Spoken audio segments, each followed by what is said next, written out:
Hi, in front of me is Samsung Galaxy F54 and today I would like to show you how you can turn on or off easy mode. Start by going into settings and scrolling down to access display. Then scroll down again and click on easy mode.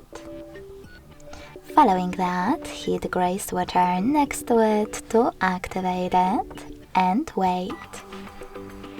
As you can see, easy mode is now on. If you wish to go back to the standard one, access the same settings and click on no blue sweater next to easy mode feature. Thanks so much for watching. If you enjoyed this video, leave a like, comment and subscribe. Bye!